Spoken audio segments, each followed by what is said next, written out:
los empiezo a admitir.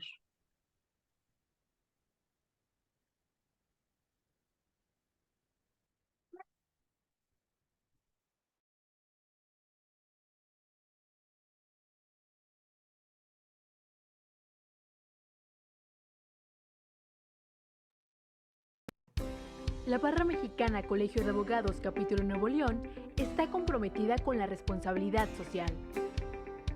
Como parte de sus objetivos está el tomar acciones a favor de los derechos de quienes no tienen acceso a una representación legal efectiva, mediante la realización de trabajo pro bono.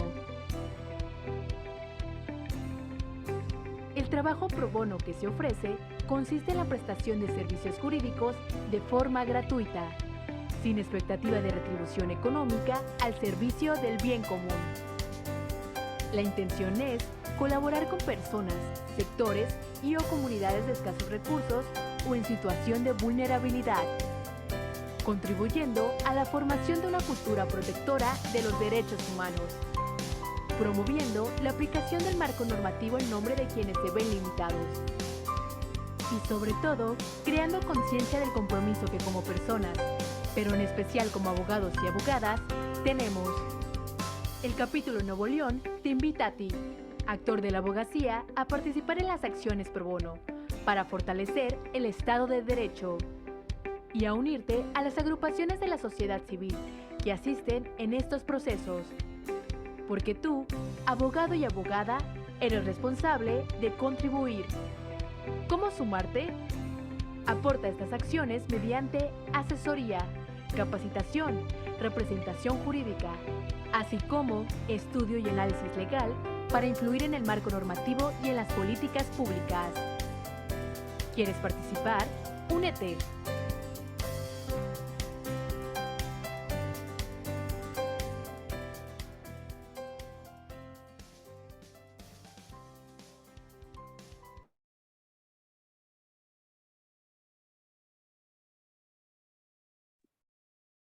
Perfecto, ok, pues les quisimos poner este video del área pro bono aquí de la Barra Mexicana de Abogados y les agradezco mucho a los presentes por acompañarnos el día de hoy. Me presento, soy Adriana Villarreal, coordinadora de la Comisión de Comercio Exterior de la Barra Mexicana de Abogados.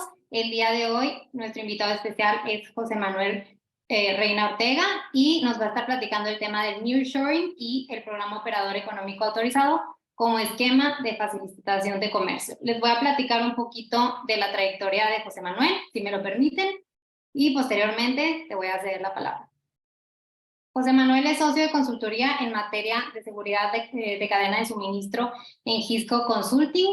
Su práctica habitual implica asesorar a empresas importadoras y exportadoras en la implementación del sistema o sistemas de gestión de seguridad de cadena, de cadena de suministro, como por ejemplo OEA, que es justo el que va a estar tocando este día en esta conferencia, y también el CITIPAD.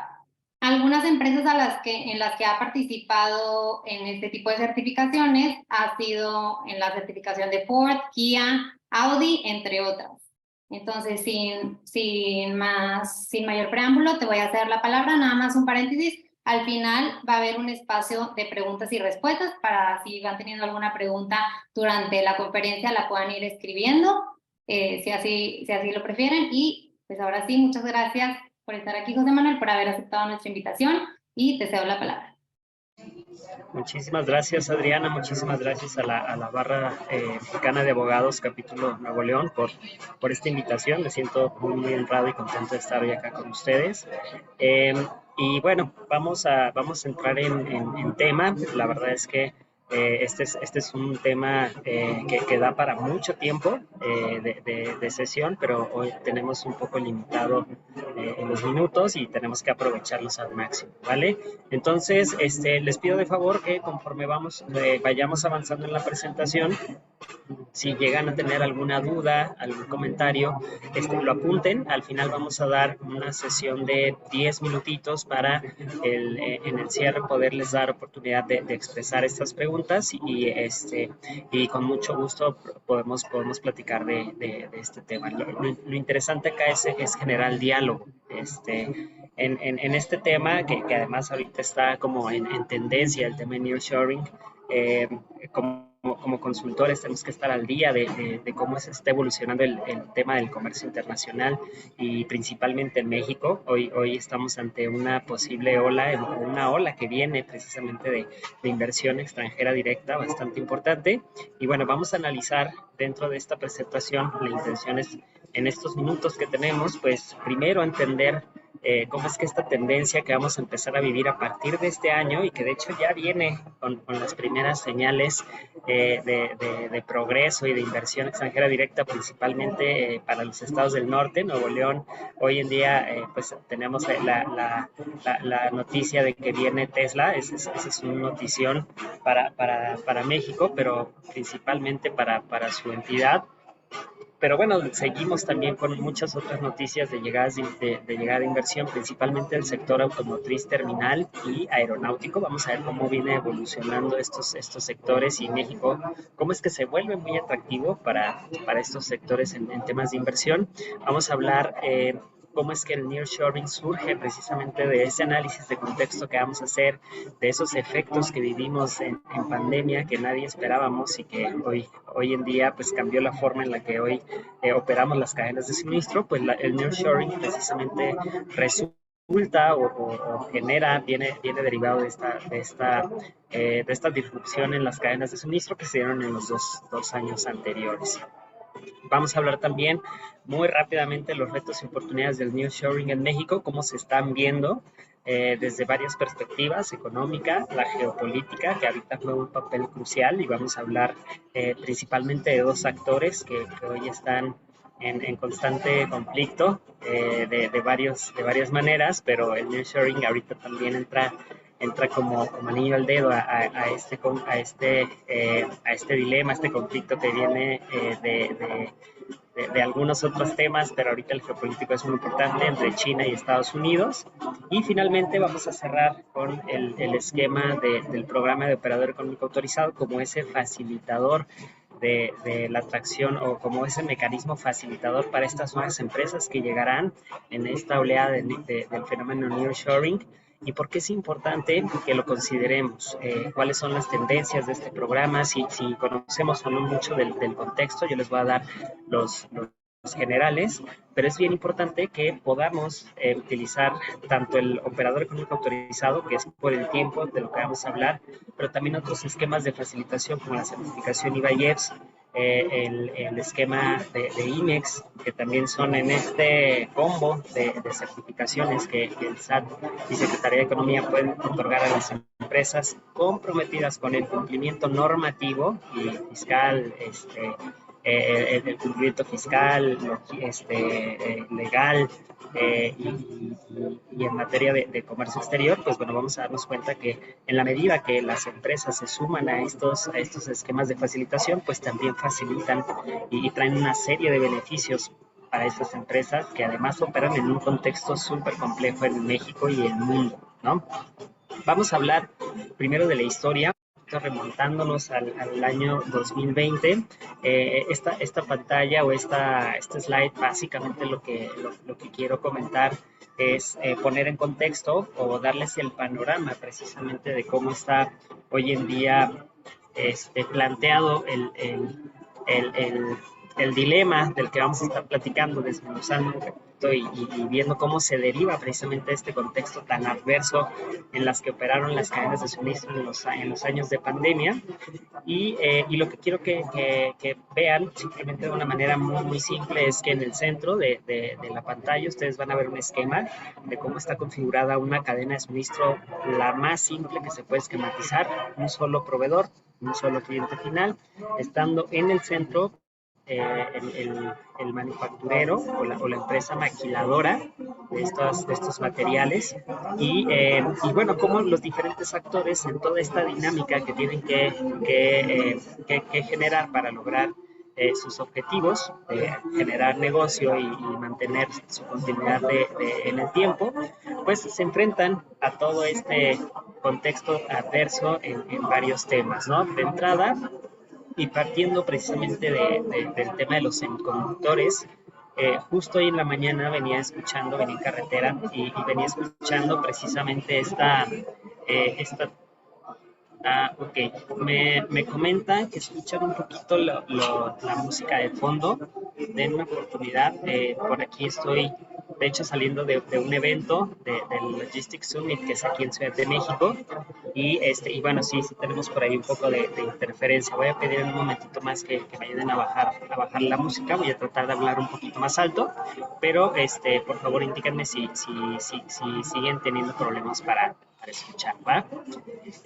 Les comentaba que en el tema de los semiconductores, esta mañana escuchaba precisamente la noticia de que hay un actor preponderante asiático que en su momento pagó varios millones a Apple para que tuvieran la exclusividad en el uso de estos mecanismos para sus componentes, principalmente los iPads, las Mac, y todos estos dispositivos que genera Apple. Y eso ahorita precisamente está generando toda una controversia, primero porque de entrada, pues si de por sí ya teníamos una crisis de suministro de estos semiconductores, el hecho de que tengamos este tipo de prácticas o malas prácticas en el mercado, pues genera todavía mayor incertidumbre, ¿no? El tema de los semiconductores desde la pandemia y hasta el día de hoy sigue siendo un reto para las empresas, principalmente automotrices. Recordemos que en pandemia muchos de estos elementos se enfocaron a dispositivos médicos, y el sector automotriz, el sector de electrodomésticos y pues muchos otros, el de los videojuegos incluso, tuvieron ciertas afectaciones o muchas afectaciones derivadas de esta escasez de semiconductores. En el caso en algún momento también Asia, nos dimos cuenta de la dependencia que teníamos precisamente del mercado asiático como proveedor del mundo. Y en el caso también de cuando se detiene precisamente por pandemia esta producción o este suministro proveniente de Asia, pues nos meten en graves problemas a todo el mundo. Básicamente no logramos encontrar, o costó mucho trabajo encontrar proveedores alternos que permitieran con la calidad y el costo que nos proveía China, pues cubrir la demanda que teníamos de materias primas. Otro tema que se agrega a esta fórmula, pues es la crisis de los contenedores. En algún momento, creo que si ustedes están en la industria, en alguna empresa que realiza operaciones de importación y exportación, si traían componentes de Asia, de China específicamente, en algún momento los contenedores llegaron a estar arriba de los $15,000 por contenedor, el traer un contenedor, y esos costos, claro que al inflarse de manera importante, pues lo que generaron fue esta dinámica de, encarecimiento de las cadenas de suministro, principalmente en los costos logísticos. Hoy en día, pues, van a dar cuenta que si hoy comparamos los costos de traer un contenedor de China comparado con hace un par de años, pues ya estamos en el costo estándar de $900, $1,200, pero llegó a estar hasta en $15,000, $16,000 traerse un contenedor de China. Eso también, claro que muchas empresas decidieron parar las importaciones y buscar alternativas en Europa, en India, en algunas otras zonas del mundo, ¿no? Viene también en México un contexto incierto en materia política, social, y específicamente México siendo este atractor, atrayendo esta inversión extranjera directa, principalmente en el sector automotriz, pues nos damos cuenta que hoy tenemos un contexto de inseguridad bastante complejo. Después tenemos esta transición en la operación de las aduanas por parte de Sedena. Hoy asumen la función de operar las aduanas en México, siendo la regulación mexicana una de las más complejas en materia de comercio exterior, y ponemos ahora digamos a los militares y a la Marina a operar o a vigilar este cumplimiento normativo. Pues claro que se vuelve un tema bastante complicado de atender, ¿no? En este caso, la verdad es que hace un par de semanas tuve oportunidad, por ejemplo, de ir a la IFA. La IFA está apenas viendo, acomodando la infraestructura, acomodando al personal, capacitando a quienes van a estar operando por parte de Sedena. Hoy en día el AICM está controlado por la Marina. En el caso del AIFA van a estar la Sedena principalmente, y bueno, vemos todavía muchas deficiencias hoy en día en la operación. No, en el tiempo que estuvimos ahí no logramos ver ni siquiera un camión que se estuviera moviendo en las instalaciones, faltan todavía la instalación de las cámaras, etcétera, ¿no? Platicando con las personas que se van a hacer cargo de este tema, pues nos comentan que es importante o se va todavía a tomar un tiempo, por lo menos hasta octubre, que esta operación esté al 85%, ¿no? Entonces, bueno, vemos también ese contexto. El día de ayer justo estuvieron en la jornada esta de aprobación de una serie de reformas que se aprobaron fast track, y todo eso lo que genera es un poquito de incertidumbre en el tema de las inversiones que están llegando a México, y algunas de hecho se han quedado en hold precisamente por estos temas, cómo se están moviendo, cómo se está aplicando la política pública al sector industrial en México. Otro tema que también nos preocupó mucho de 2020 a 2022 fue precisamente el que México se volvió uno de los países más atractivos a nivel mundial en el tema de los ciberataques. México identificamos que es un mercado bastante atractivo para los hackers nacionales e internacionales. En México también tenemos presencia de estos grupos, pero bueno, prácticamente cualquier persona con el conocimiento técnico en materia de sistemas que tenga estas malas intenciones, pues puede hacer un proceso de hackeo a nivel local o internacional. Y México ha sufrido un incremento dramático a partir de 2020 en este tema de ciberataques. Hemos visto casos de secuestro de los servidores, en donde te piden a través de un depósito en bitcoins, y en bitcoins precisamente porque no hay rastreabilidad sobre esos flujos, el que tú deposites en bitcoins para que te den la clave y que tú puedas desencriptar tus servidores. Y bueno, eso ha generado una serie de cuestiones bastante complejas. De hecho, a las páginas del mismo gobierno federal han impactado. Tenemos el caso de Guacamaya Leaks, cuando sacan toda esta información de los servidores de Sedena, precisamente. Tenemos el caso de el hackeo a los servidores de Pemex, a los servidores de Secretaría de Economía, y todo lo que eso implica. Paralizan precisamente, o en el caso de cuando fue el ciberataque a la Secretaría de Economía, no sé si a algunos de ustedes les haya tocado o escuchar por lo menos, que por lo menos una semana estuvieron teniendo muchísimos problemas las empresas para poder realizar sus operaciones a través de los portales de Secretaría de Economía, porque no funcionaban de manera adecuada.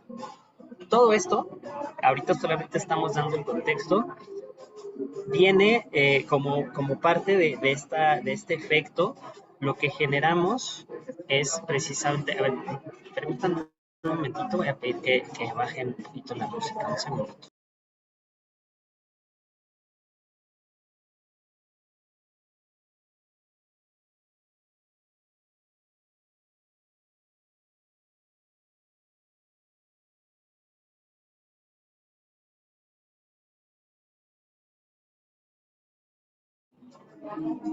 Listo, disculpen.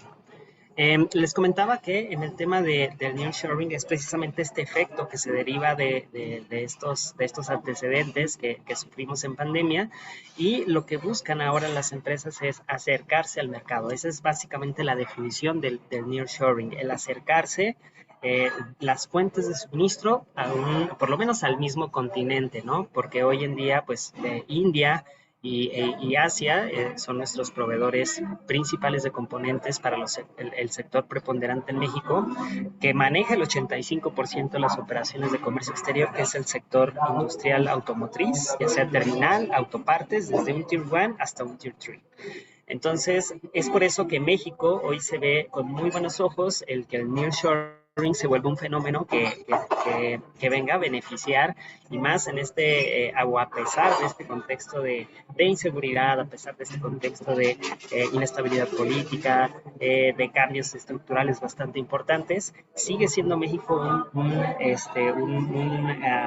destino bastante interesante para la inversión extranjera directa. Si bien todo este tema de la inflación que hemos visto ha llegado a récords históricos, pues México, la realidad es que lo ha librado relativamente bien, y se ve con buenos ojos lo que va a suceder en los próximos 2 o 3 años. Ahorita apenas estamos escuchando de la llegada de las primeras inversiones importantes, muchas son mediáticas de manera bastante importante. Ahorita vamos a ver algunos casos muy puntuales, pero precisamente lo que está buscando hoy la gran industria es aprovechar la localización geográfica, la capacidad de la mano de obra capacitada y el talento que tenemos hoy, en número de ingenieros, que estamos produciendo ingenieros de manera bastante importante, y ni aún así estamos dando cabida a la demanda que existe por parte de la industria metalmecánica, automotriz, aeronáutica, farmacéutica, química. La verdad es que vemos un boom importante en todos estos temas.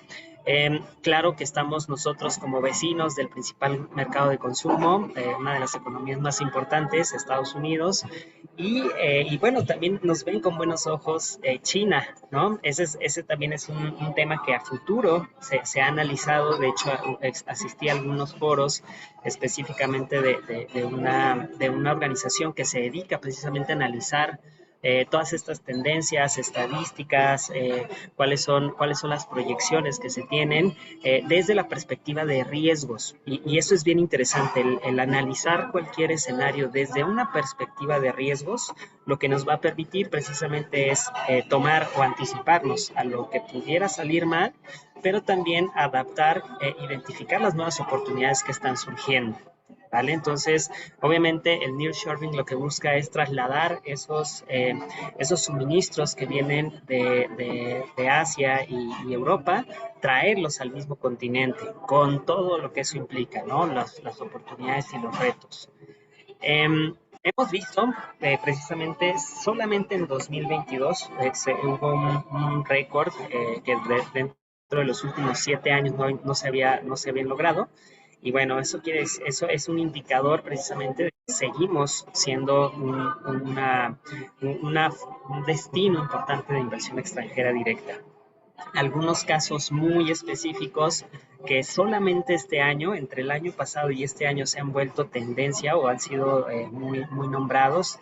Si de por sí ya desde 2012 prácticamente a 2023 han estado llegando inversión para instalación de nuevas plantas automotrices terminales, cada vez de más alta gama, estos automóviles, pues simplemente a partir del año antepasado, que por ejemplo Ford convierte su planta de vehículos, de ensamble de vehículos a motor de Cuautitlán, aquí en el Estado de México, la convierte para empezar a manufacturar vehículos eléctricos, que esa también es la tendencia, ¿no? El tema de vehículos eléctricos. Llega BMW también en San Luis Potosí, lleva alrededor de 5 o 6 años, y anuncia precisamente que este año invertirá una gran cantidad de dinero para hacer la planta de BMW para vehículos eléctricos. Acaban de hacer el anuncio a principios de este año de la llegada de Tesla, que ha sido una de las noticias más sonadas también en temas de inversión extranjera directa. Y de ahí lo que quise hacer también fue poner un ejemplo de una empresa que lleva ya muchos años consolidada en México, que se llama Dana de México. Ellos son un conglomerado de varias empresas que son Tier 1 y Tier 2 de la industria terminal automotriz, y hoy, este año, empiezan a anunciar también la creación, después de muchos años de mantenerse con el mismo número de plantas, incrementan hoy su inversión, y también estamos viendo muy focalizada se está yendo a estados precisamente como Estado de México, Ciudad de México, obviamente Nuevo León. Nuevo León se está posicionando como uno de los principales destinos de esta inversión, y Bajío también es una de las zonas que precisamente generan este interés por la infraestructura que hoy se tiene en tema de carreteras, en tema de tecnología, en tema de disponibilidad de mano de obra especializada, etcétera. Y eso es precisamente lo que buscamos, que con la llegada de estas empresas pues sigamos en este mecanismo. Ahora, hay un montón de debates alrededor precisamente de estos temas, de qué puede surgir como oportunidad y qué retos estamos viendo derivados del evento, del efecto del nearshoring en México. Y en las oportunidades ya lo vimos, ya hay varias. La principal es que viene una mucho mayor inversión extranjera. Si el año pasado rompimos récord, estamos esperando que 2023 y 2024 se mantengan en esa tendencia a la alza. Con el efecto también en cascada que viene de la generación de empleo, la transferencia de conocimiento y tecnología. El simple hecho de que venga Tesla y se instale en México quiere decir que existirá una transferencia de ese conocimiento y de la tecnología de punta que hoy con la que hoy opera Tesla. Eso también lo que observamos es que estamos haciendo mejoras en las cadenas de suministro, y de ahí de lo que se deriva estas mejoras en la cadena de suministro es precisamente tener más cerquita nuestros proveedores, de eficientar o de mejorar la infraestructura. El tema de infraestructura ahorita también se ha visto mejorada, por lo menos en varias de las principales vías, pero algunas otras, bueno, están en proceso permanente de mantenimiento. El fortalecimiento del sector manufacturero también es muy importante. Y bueno, en resumen, lo que podemos concluir de las oportunidades es que el nearshoring es una forma importante para fomentar el crecimiento económico y mejorar la competitividad de México en los mercados internacionales. De eso no cabe duda, ¿no? Cada vez en estas cadenas de suministro integrales vemos hoy ciudades industriales en donde se posiciona el centro, la manufacturera, y alrededor como satélites empiezan a instalar también los proveedores de principales componentes, y eso, bueno, buscando eficientar también estas estrategias de gestión de la cadena de suministro. Como retos, como en todo, ¿no? Sucedió precisamente en este fenómeno de inversión de todas estas empresas que llegaron a la zona de Bajío, específicamente al estado de Guanajuato.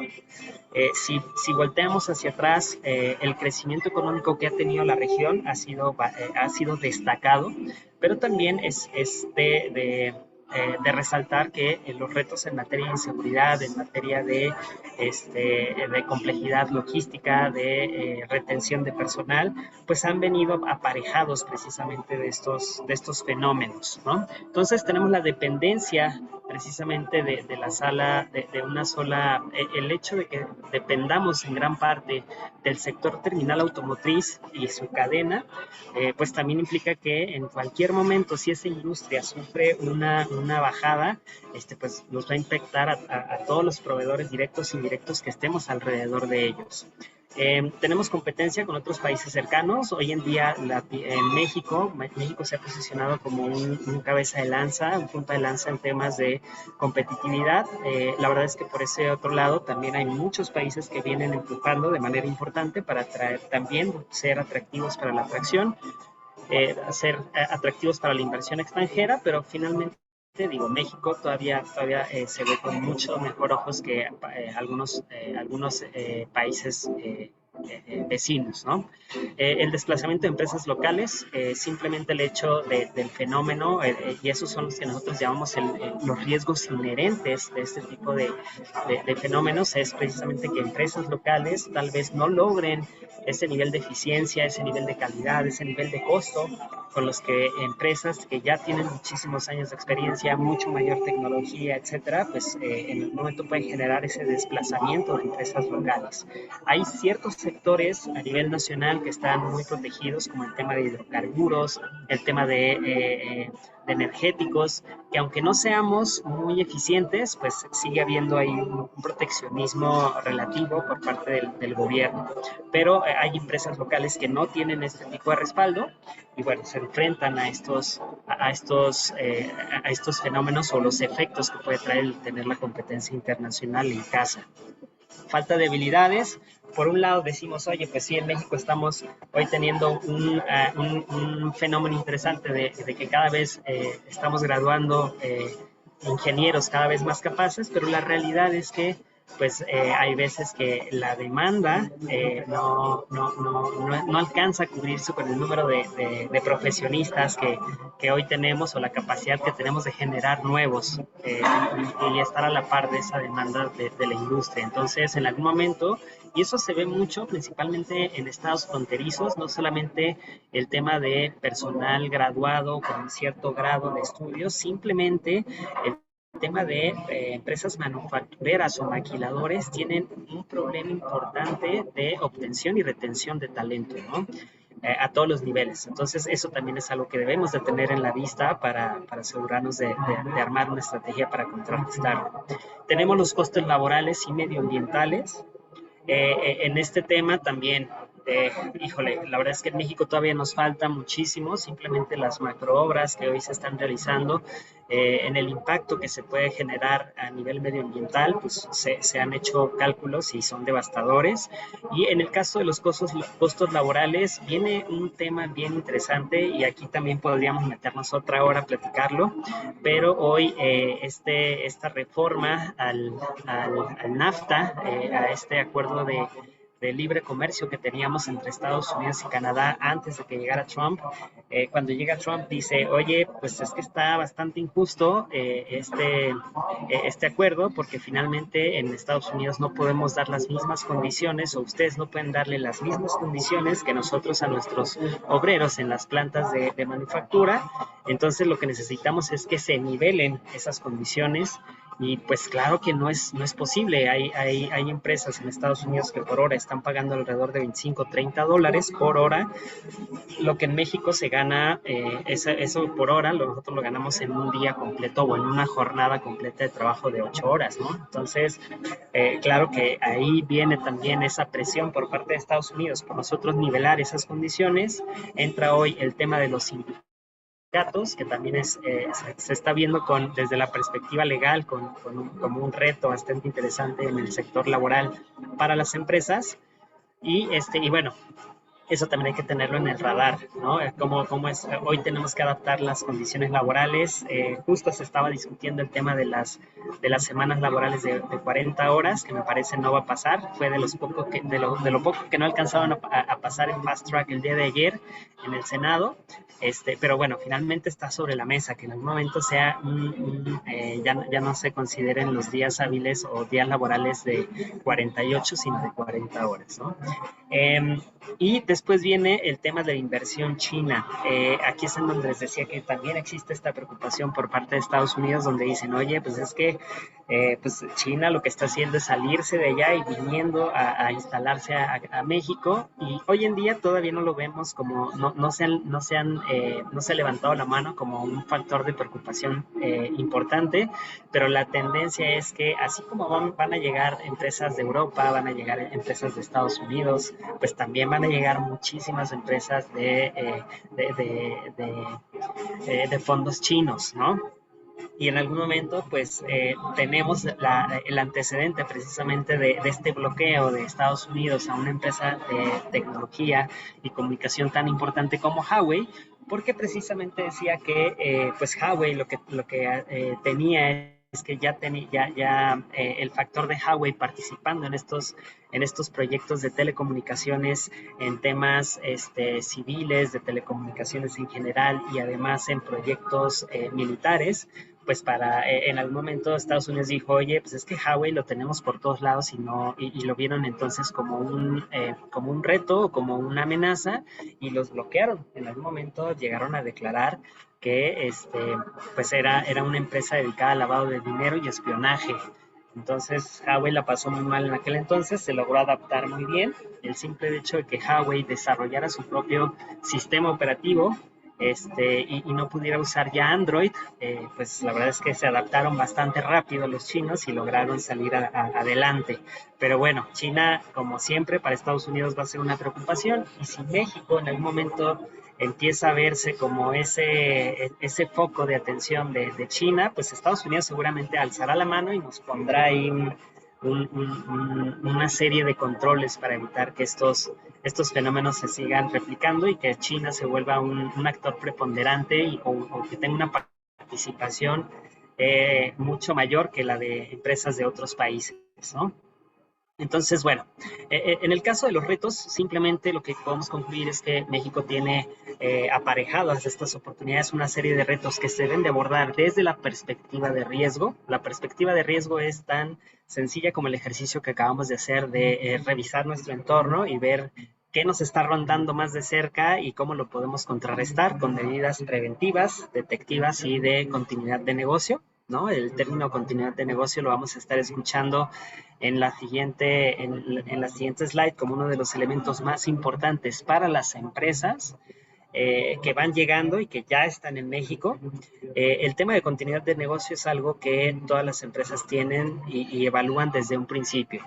Y en el esquema, y aquí es en donde vamos a hilar precisamente el tema del nearshoring con el tema del programa operador económico autorizado como uno de los esquemas de facilitación más robustos al que una empresa puede aspirar en México como una entidad importadora y exportadora, porque este operador económico autorizado es un programa que se deriva de un marco internacional que tiene su antecedente en los eventos del 9/11 en Estados Unidos, y en donde se da cuenta Estados Unidos que siendo la economía más importante del mundo se ve totalmente vulnerable en temas de seguridad, y es en donde cambia entonces la forma de operar las fronteras, y cambia el CBP o la Customs and Border Protection de un perfil recaudatorio y se vuelve una entidad entonces de seguridad nacional. Esa señal, cuando ellos empiezan a reactivar la economía y el comercio exterior después del evento del 9/11, establecen una serie de estándares para blindar los diferentes eslabones de una cadena de suministro desde su origen en el extranjero hasta su llegada a Estados Unidos, y lanza la señal a todos los países a través de la Organización Mundial de Aduanas de que es necesario que todos se sumen a una iniciativa similar para sumar esfuerzos y multiplicar el efecto, digamos, de blindaje en los eslabones que componen una cadena de suministro internacional. México, a diferencia, por ejemplo, de Estados Unidos, que lanza su programa en 2001, y Canadá, que también lanza su programa Partners in Protection en 2002, en México nos tardamos 10 años en subirnos a este esquema por lo de siempre, ¿no? Por un montón de factores que ahorita no vamos a analizar.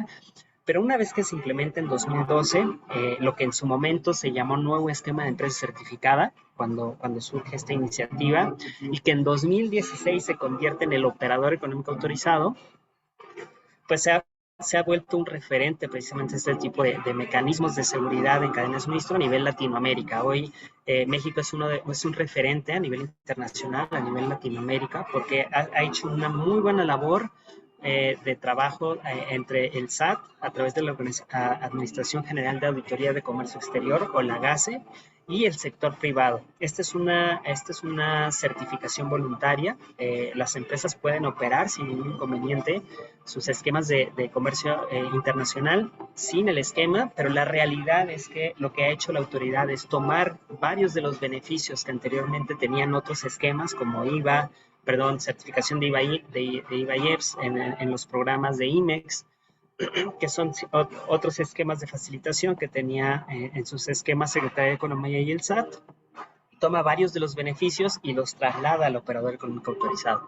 Entonces, la realidad es que hoy en día son pocas las empresas que son certificadas en este esquema, no porque no existe el interés, sino simplemente porque el estándar que ha establecido la autoridad para poder otorgar esta certificación, aparejada, claro, de todos los beneficios que vienen con este tema, pues han creado una serie de filtros que vuelven un poco complicado, difícil y tardado el obtener esta certificación, pero la realidad es que cuando se obtienen estos esquemas, se tiene un tratamiento preferencial y no es un tratamiento preferencial por default, simplemente como un reconocimiento de la autoridad por todo el esfuerzo, inversión, tiempo y recurso que se le debe dedicar a una certificación de este tipo, y se les da un tratamiento preferencial y ciertos beneficios en materia fiscal, logística y aduanera.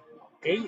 Eso es bien importante que ustedes lo consideren. Podemos cometer una serie, digamos, es un poquito más, no es más flexible, simplemente se pueden dar por este sello de confianza que la autoridad nos da. Tenemos una serie de beneficios y podemos autocorregirnos de una manera mucho más sencilla y con efectos mucho menores que una empresa que no está certificada en este esquema.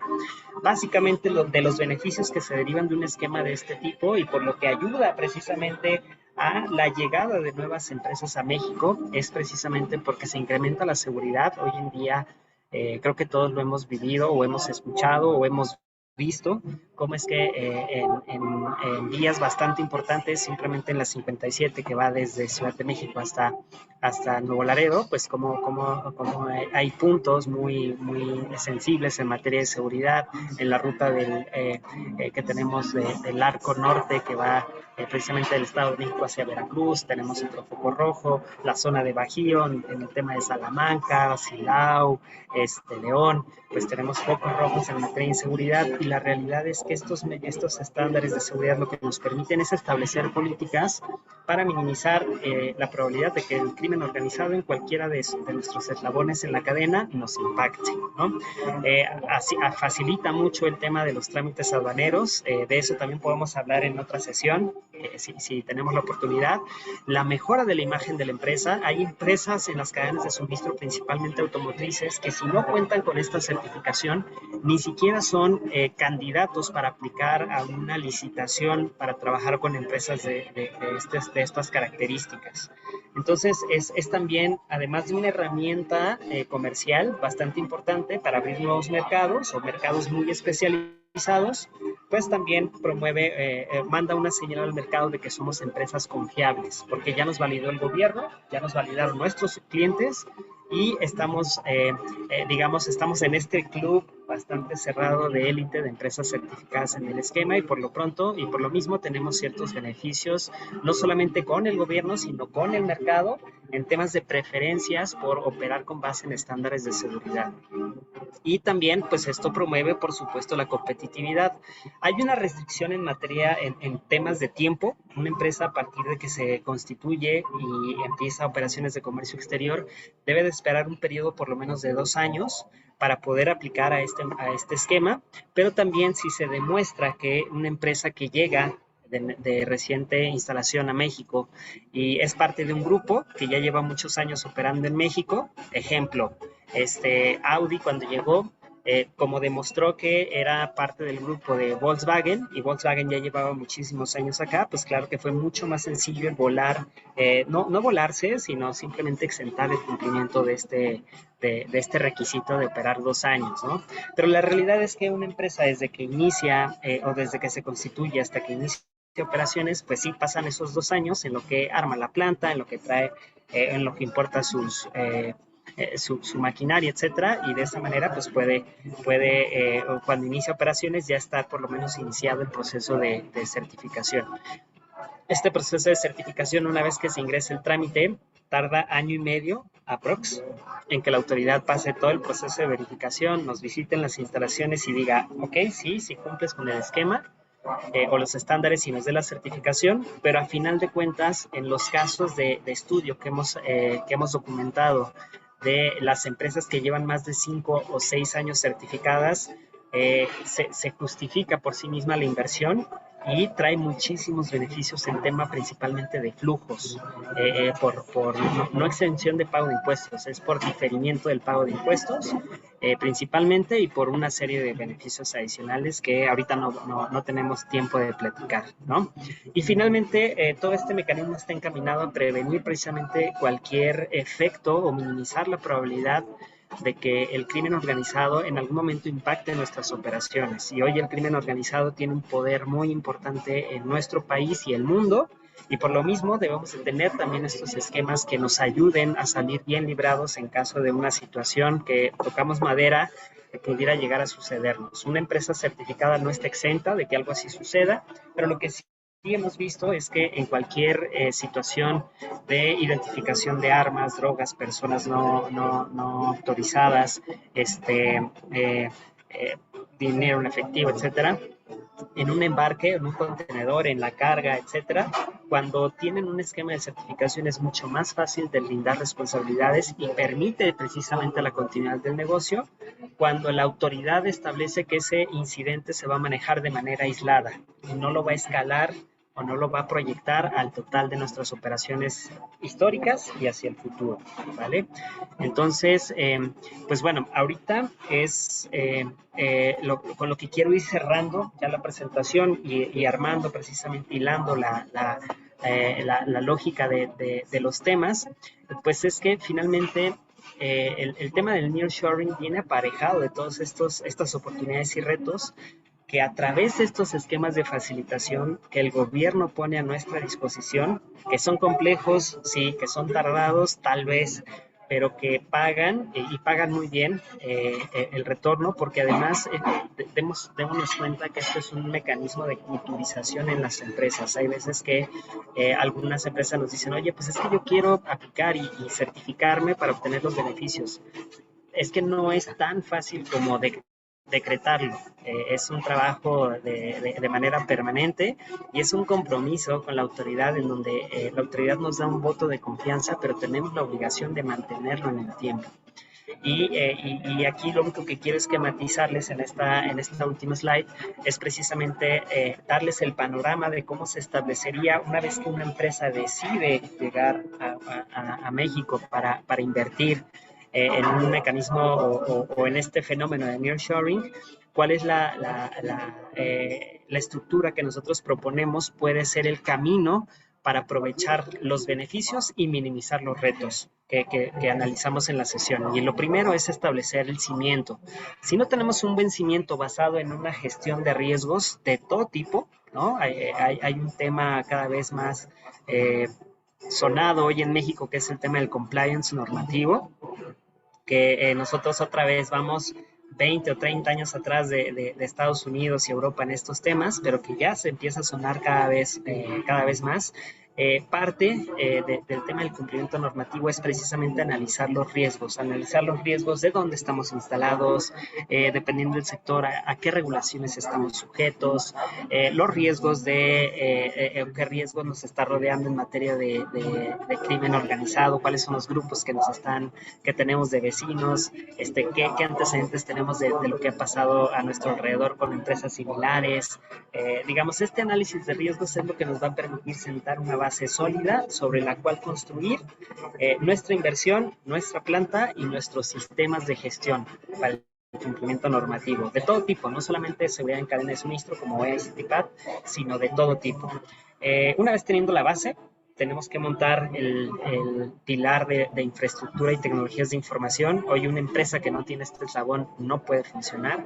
El tema de la documentación o estandarización de procesos es importantísima, parece increíble, pero hasta en las mejores familias vemos que cuando llega una empresa a México y por este afán de empezar lo antes posible la operación, se omite muchas veces el simple hecho de documentar los procedimientos, ¿no? Y el sistema se vuelve del conocimiento del personal, pero en ningún momento tiene un sustento documental como un sistema de gestión en calidad, un sistema de gestión en seguridad, en ambiental, etcétera. Es importantísimo sentar o documentar todo en manuales, procedimientos, etcétera. El personal capacitado es el eslabón más fuerte o el más débil de cualquier empresa, y todo eso va a sustentar entonces nuestros programas de gestión, de lo que quieran. Aquí el enfoque es a seguridad en cadena de suministro, pero la realidad es que este modelo puede trasladarse a un elemento universal. Si nosotros aplicamos esta receta, la verdad es que la instalación o la llegada de una nueva empresa a México, derivado de este fenómeno de nearshoring, le va a ser mucho más fácil la adaptación al entorno, el entendimiento de la normativa y el éxito y continuidad del negocio en el tiempo, ¿no? Entonces, ese es en resumen, ahorita con lo que me gustaría ya prácticamente estar cerrando, ya para entrar a la última recta. Y bueno, lo que podemos decir es que finalmente tanto la certificación en operador económico autorizado aparejado de este fenómeno de nearshoring, pues ya lo decíamos, puede ser de gran beneficio para todas estas empresas que deciden establecerse en México y que muchas veces llegan sí con el desconocimiento y solamente con el dinero para poder establecerse, el conocimiento, sus procesos y su modelo probado de otros países, pero que adaptarlo a México a muchas empresas les ha costado simplemente el no seguir operando. En septiembre del año pasado me enteré de una empresa que era de capital chino, precisamente que surtía a muchas autopartes, a muchas de las grandes empresas, incluyendo Tesla en Estados Unidos, y de un día para otro dejaron de operar simplemente porque no supieron establecer, tuvieron que cerrar, de hecho prácticamente se dieron a la fuga, de un día para otro cerraron operaciones y dejaron a todos plantados, ¿no? Parados, pero fue una empresa en León, no puedo manejar el nombre, pero es un tema público, y lo que sucedió fue precisamente eso, no lograron adaptarse a los esquemas de operación de comercio exterior en México. En algún momento no pudieron ni siquiera facturar las mercancías que le proveían a los clientes, y claro que eso era un modelo insostenible financiera y operativamente, y tuvieron que cerrar y se fueron de México. Y dejaron colgados a los clientes, a los trabajadores, a todas las partes interesadas alrededor. Y ese es solamente un caso. Como esos, si las empresas no siguen esquemas de adaptación bajo el modelo que acabamos de observar, la verdad es que el riesgo legal, fiscal, aduanero, imagen, etcétera, de salir mal librados de una situación compleja, pues puede generar hasta la interrupción de esa continuidad del negocio. Y bueno, solamente como cierre, les dejo mis datos. Les agradezco muchísimo por la atención, la oportunidad de haber sido su anfitrión de esta sesión el día de hoy. Y estamos cerrando justo a tiempo para la sesión de preguntas y respuestas.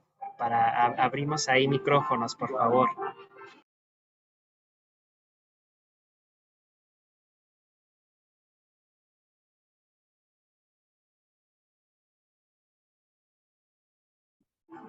¿Alguien, algún comentario importante desde su perspectiva? ¿Cómo ven el fenómeno? ¿Algo que les gustaría añadir?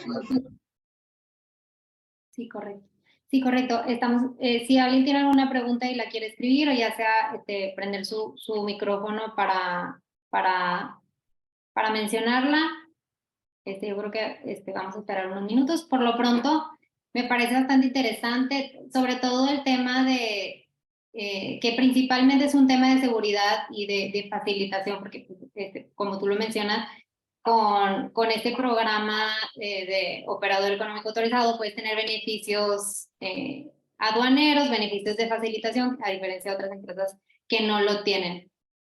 Pero a su vez te puede impactar en la empresa en un tema de eficiencia, ya que teniendo contratos, teniendo, como tú decías, documentados los procesos, eso impacta directamente en la eficiencia de la empresa, que hay veces que eso no se dimensiona o no, ni siquiera a veces no es un atractivo por el cual los clientes lo ven, pero la realidad es que ya,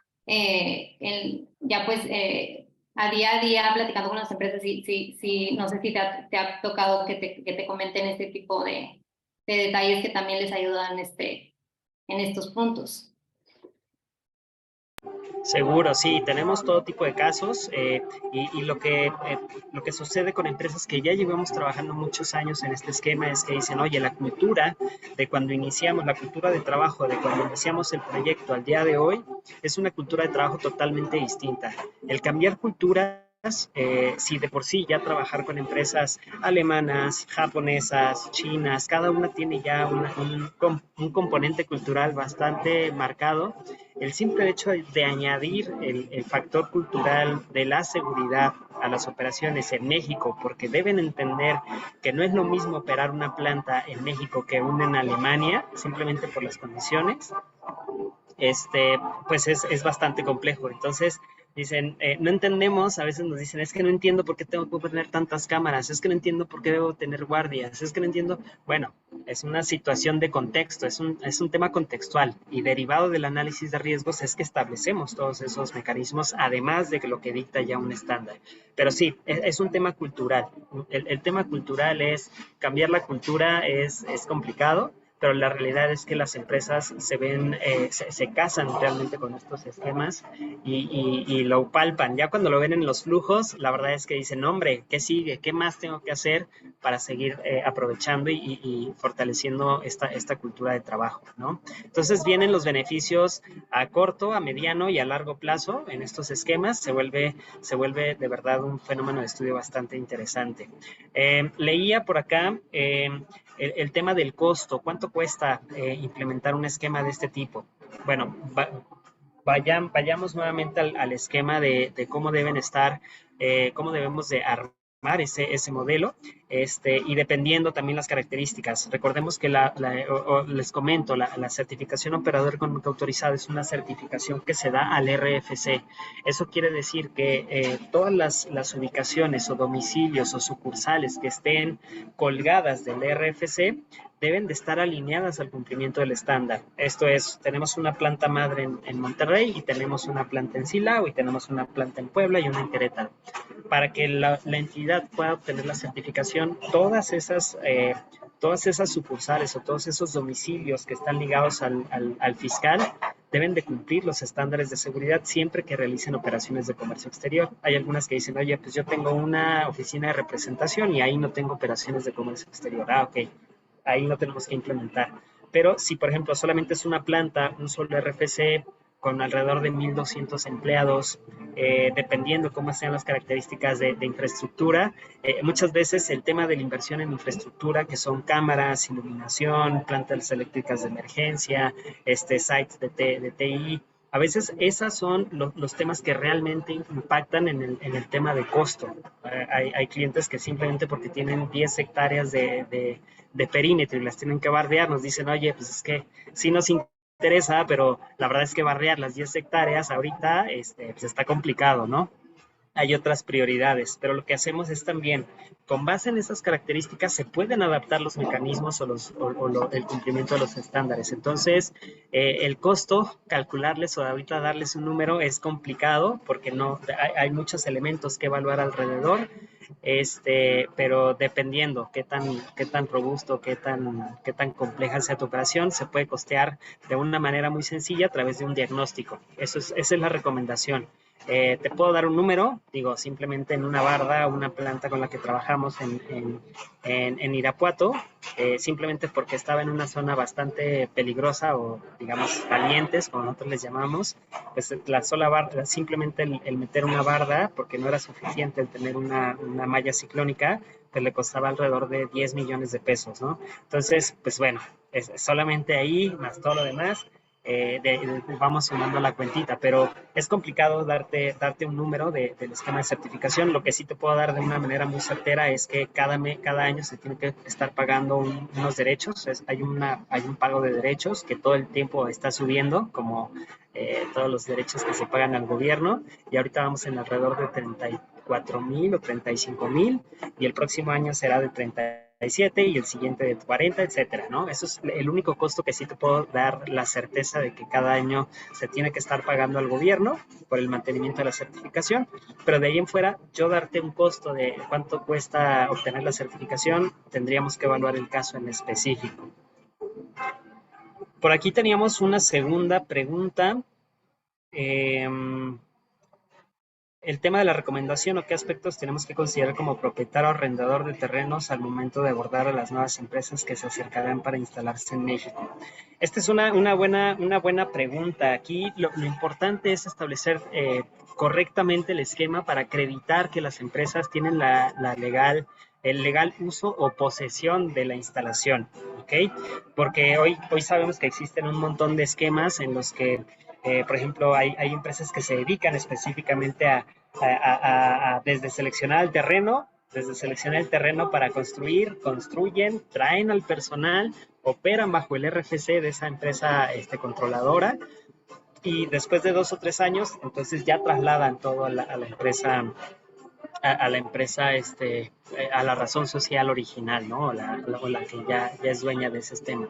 Específicamente, si la pregunta está enfocada a cómo acreditar el tema de la legal propiedad o legal tenencia o uso de ese terreno, pues todo tiene que ser a través de los contratos, no hay de otra. Lo que sí debemos de ser muy claros es, al momento de nosotros armar el expediente para acreditar el cumplimiento de los requisitos para la obtención de cualquier certificación IVA, IMEX, OEA, todas te van a pedir que acredites la legal posesión, legal uso bueno, que tengas el medio legal o el mecanismo para demostrar que pues estás ahí de manera legal, ¿no? Entonces, normalmente se hace a través de los contratos. Esa es la recomendación.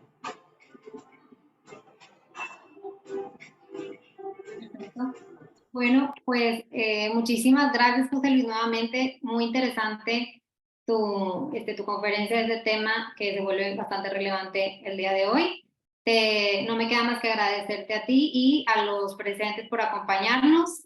Y pues no sé si quieras comentar algo más. Ahí tienen, ya les compartieron sus datos. Aquí hay una duda. Adelante. Si ya tengo certificación IMEX de IVA y IEPS, ¿para qué convertirme en OEA? Esa es una muy buena pregunta y recurrente. Como les decía, en algún momento lo que hizo el gobierno a través de las reglas generales de comercio exterior fue tomar algunos de los beneficios, como por ejemplo la temporalidad.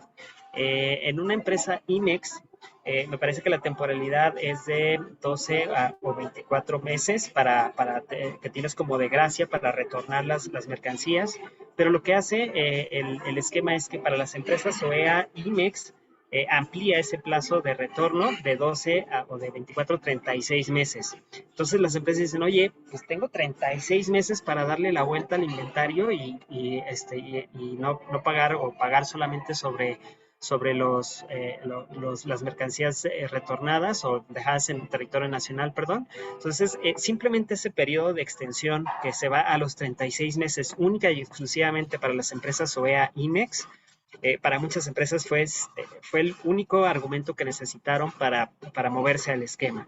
Otro importantísimo, el tema de IVA y IEPS. La certificación, la CIVA, que además se desprende del mismo capítulo en reglas, el capítulo 7, que lo EA. Hay un beneficio en específico y me acuerdo mucho de un caso que la empresa dijo, oye, lo que cueste, necesito certificarme OEA. Y la razón, y yo cuando les pregunto la razón, y cuando vienen a veces con este tipo de inquietudes, les pregunto por qué, qué fue lo que te llevó a desesperadamente necesitar el esquema OEA. Y la empresa me contestó, un día estábamos haciendo despachos y no nos dio firma. Y resultó de las millones de operaciones que realizamos del grupo de las empresas, que una cayó en un PAMA, no respondimos a algún tema y finalmente derivó en una suspensión del padrón de importadores.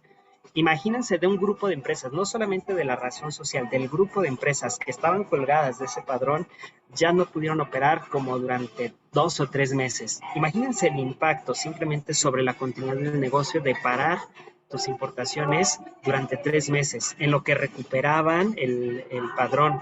Obviamente usaron medidas alternas, uso de comercializadoras, etcétera, pero el impacto en costo y el impacto en la continuidad de la cadena de suministro fue devastadora. Entonces dijeron, oye, yo vi que para OEA hay un beneficio en el que pues por lo menos te avisan, oye, ¿sabes qué? Tenemos esta bronca y antes de bajarte el switch, te voy a dar chance de que me demuestres o desvirtúes lo que te estoy declarando. Y por lo menos te dan un periodo de gracia, por lo menos te avisan, y la empresa dijo, solo por ese beneficio, yo quiero ser OEA, porque tengo ese periodo de gracia. Y bueno, también, ¿por qué si ya tienen IMEX e IVA y EPS, por qué ser OEA? Porque simplemente en temas logísticos, el uso de los carriles express del lado mexicano, del carril fast del lado de Estados Unidos, el simple hecho de que disminuyen el número de rojos, normalmente una empresa que no es OEA trae un promedio del 10 al 15% aprox de rojos, que se baja a un 1.5% en promedio de las empresas OEA. Simplemente ese costo de los rojos que se disminuyen dependiendo obviamente tu volumen de operación, también es un ahorro importante. Ahora, la predictibilidad de la cadena de suministro también mejora muchísimo. Si tú eres una empresa OEA, además de disminuir en ese gran porcentaje, hasta llegar al 0.05% de los registros que tenemos de algunas empresas ya certificadas de varios años, si te llega a tocar un rojo, hagan de cuenta que lo que hace la autoridad es, te manda, en vez de mandarte a formarte, si de por sí ya te tienes que formar en esas enormes filas que se forman en las fronteras. Si te toca rojo, pues te toca irte a formar a otra fila, ¿no? Que te puede llevar hasta un día para liberar la mercancía. Lo que sucede con las OEAs es, de entrada bajan los rojos y segunda, si te toca un rojo, te van a mandar hasta el principio de la línea, te van a pasar por inspección no invasiva o no intrusiva, rayos X, rayos gamma. Si no hay nada malo, te van a dejar ir. Entonces, eso también es otro beneficio en el tema de la predictibilidad de las cadenas de suministro, que se utiliza mucho principalmente en el sector automotriz. El tema de los hand carriers, también hay muchísimos otros beneficios que también, dependiendo tu caso en específico, si ya tienes el esquema IMEX-SIVA, te podría decir que si hacemos el análisis específicamente de tu caso y vemos los beneficios exclusivos para empresas OEA que aplican a tu sector o operación en especial, te vas a dar cuenta que podríamos hacer mucho mejor tu operación, más confiable, más segura y más, hasta económicamente con un mayor nivel de ahorros. Hay solamente para cerrar, una empresa llegó y me dijo, oye, me di cuenta o leí en los beneficios que puedo hacer el despacho puedo abrir un consolidado y puedo hacer los despachos de mis mercancías en el periodo que mantenga abierto ese consolidado. Puedo hacer todos los despachos con avisos electrónicos.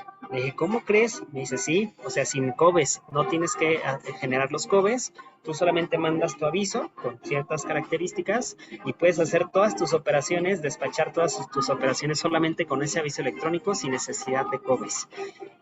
Yo quiero ese beneficio. Necesitamos ver cómo se opera. Hay empresas que ni siquiera saben que esos esquemas existen y cuando nos metemos a analizar caso por caso y beneficio por beneficio y aplicando los que ya tienes de IMEX y SIVA y le agregamos los de OEA lo vuelven un esquema mucho más interesante con ese gran combo, ¿no? Yo creo que ese fondo o ese combo más bien de certificaciones vuelven a una empresa, además de muy confiable, bastante eficiente. Perfecto, José Manuel, te agradezco nuevamente. Como quiera, si alguien tiene alguna duda adicional, no duden en contactar a José Manuel. Ya le pasó su correo. Y pues gracias nuevamente por estar aquí conectados y nos estamos viendo pronto en los próximos eventos. Muchísimas gracias a todos, un gusto. Hasta luego. Hasta luego.